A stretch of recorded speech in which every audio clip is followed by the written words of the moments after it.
प्रकृति के अनमोल खजाने में आप सभी का हार्दिक स्वागत है। पिछले 2 वर्ष के लंबे अंतराल के बाद आज मेरा पेज ये मैं पुनः शुरू कर रहा हूँ और ये कंटिन्यू मैं स्वस्थ रहने की आदतों के बारे में और जीवनचर्या, आहार विहार और खान पान के बारे में एक सीरीज शुरू कर रहा हूँ जो अति महत्वपूर्ण है।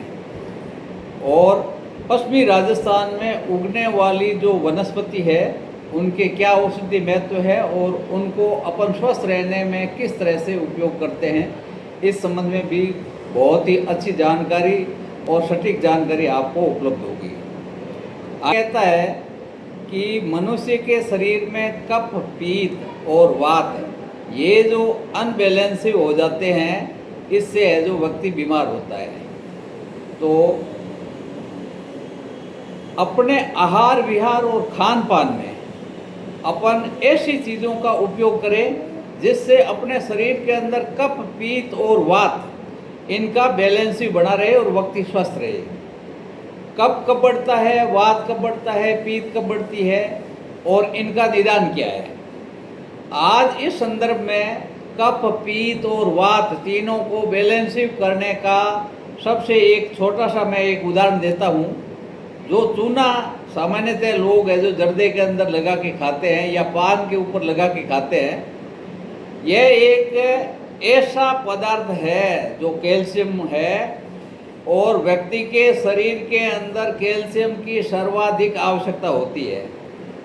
और कैल्शियम है जो शरीर के अंदर वात को बैलेंस करता है। वात और शरीर के अंदर जितने भी दर्द है, चाहे कमर दर्द है, घुटनों का दर्द है, अपने पैरों का दर्द है या मतलब जॉइंट का पेन है, साइट्रिका है, ये सारे दर्द है जो वात के अनबैलेंस होने से होता है और चूना उस वात को बैलेंस करता है।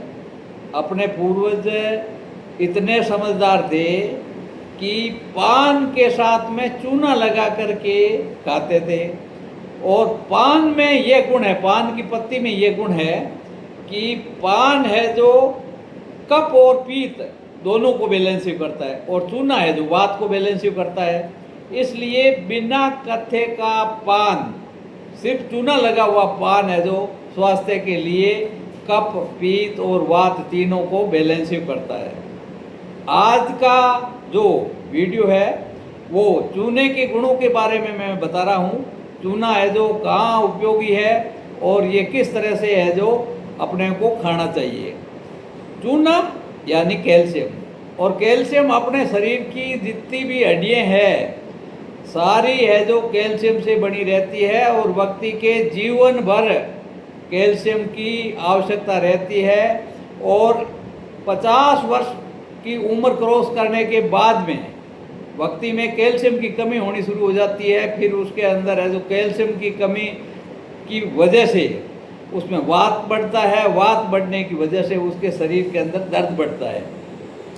अपने पूर्वज जब भी माताएं मतलब धात्री माँ दूध पिलाने वाली या मतलब प्रेग्नेंट माँ जो मतलब बच्चे को जन्म देने वाली है और जन्म के पश्चात है जो एक लड्डू बनाने के अंदर है जो कैल्शियम का, चूने का, चूरी बाटे का प्रयोग किया जाता था। उस चूने के पत्थर के लड्डू बना के खिलाते थे और वो चूने के पत्थर के लड्डू उस माँ को मतलब दूध बढ़ाने में मददगार होते हैं। प्लस है जो उनकी हड्डियाँ हैं जो मजबूत बनी रहे और बच्चे का, गर्भवती माँ के गर्भ में पलने वाले बच्चे का पूर्ण विकास हो, उसके लिए चूना नितांत आवश्यक है। इसलिए अपने खान पान के अंदर चूने के लड्डू बना करके भी माताओं को खिलाया जाता था। अब चूना कितना खाना चाहिए, कैसे खाना चाहिए, यह महत्वपूर्ण है। चूने की अधिकतम मात्रा मोठ या मूंग के दाने की जितनी प्रतिदिन पर्याप्त है। अब इसको खाए कैसे? इसको खाने के बहुत सारे तरीके हैं। अपन भोजन करते वक्त दाल या सब्जी के अंदर एक मोठ के दाने की जितना है जो चूना डाल सकते हैं। पीने के अंदर, पानी के अंदर है जो अपन चूना डाल सकते हैं। अपने पीने का जो टांका है उसके अंदर मतलब एक मान लो कि 1 लीटर के पीछे 1 ग्राम चूने के हिसाब से है जो चूना का पत्थर डाल दे, वो भी है जो चूने के पानी के अंदर घुल करके आपकी है जो चूने की मात्रा है जो पूरी करता है। दही के अंदर या छाछ के अंदर चूने के, मोठ के या मूंग के आकार का चूना है जो घोल करके लिया जा सकता है।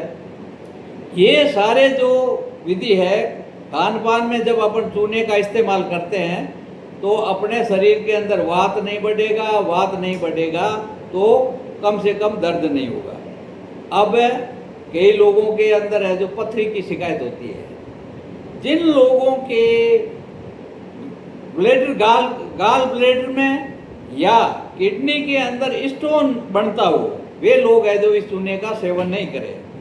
बाकी माताएं और वृद्ध, प्रौढ़, हर उम्र के व्यक्ति को, बालक को, बच्चे को, सबको है जो चूने की आवश्यकता होती है। और उसको एक लिमिट के अंदर, एक मोठ के दाने के जितना या गेहूं के दाने के जितना चूना है जो प्रतिदिन आवश्यक है। अगली बात यह है कि चूना जो दूध बनता है वो है जो हड्डियों से गल करके आता है। इसलिए अपने घरों के अंदर जब दुधारू पशु है, उन दुधारू पशुओं को भी चूने की बड़ी भारी आवश्यकता होती है। इसलिए जो चिकना चूना जिसको चूरी बाटा कहते हैं, वो ला करके उसको पीस करके पाउडर को है जो चाटे या बाटे के अंदर एक निश्चित मात्रा के अंदर मतलब 100 ग्राम के करीब है जो पशुओं को दिया जा सकता है। जिन पशुओं को अगर आप इस तरह से चूना दोगे उसमें कैल्शियम की मात्रा है जो बढ़ेगी तो उस गाय और भैंस का दूध है जो बढ़ जाएगा। एक ऐसी गाय या भैंस है जो मतलब प्रजनन में सक्षम नहीं है, जो बांझ हो जाती है, तो ऐसी गायों को सुधारने के लिए सबसे अच्छा तरीका है कि उसको आप कैल्शियम दीजिए, चूना पत्थर दीजिए और वो जल्दी ही है जो क्या है कि परफेक्ट रूप से है जो गाय बन जाएगी, उसके अंदर है जो प्रेगनेंसी के गुण आ जाएंगे। इस तरह से चूना है जो बहुत ही उपयोगी और महत्वपूर्ण अपने जीवन का एक अंग है। इसलिए आप एक चूने का प्रयोग छोटा सा करके देखिए। आप पीने की पानी की मटकी या घड़े जिसके अंदर जैसे 10 लीटर का है तो 10 लीटर के अंदर है जो 10 ग्राम चूना है जो आप है जो छानते वक्त है जो गलने के अंदर डाल करके आप है जो उस घड़े या मटकी को भर दीजिए। आपके पूरे परिवार को वो चूने की मात्रा की है जो पूर्ति कर देगा। इसके अलावा जो व्यक्ति कमजोर है, जिसके दर्द है, जिस माँ अपने बच्चे को दूध पिलाती है, जो माँ गर्भवती है, ऐसी औरतों के लिए अतिरिक्त चूने की आवश्यकता होती है। उन्हें है जो गेहूं के दाने के जितना या मोठ के दाने के जितना चूना भोजन के अंदर दिया जा सकता है। भोजन के अंदर दही में घोल के दिया जा सकता है, छाछ में घोल के दिया जा सकता है, सब्जी या दाल के अंदर है जो दिया जा सकता है। और ये चूना, ये कैल्शियम है जो शरीर को पूर्णतः निरोग बनाएगा। आज के इस वीडियो के अंदर मैंने ये चूने से संबंधित बताई है। कल के वीडियो के अंदर है जो मैं चूने से जो जो पदार्थ बनते हैं उनके बारे में बताऊंगा। धन्यवाद।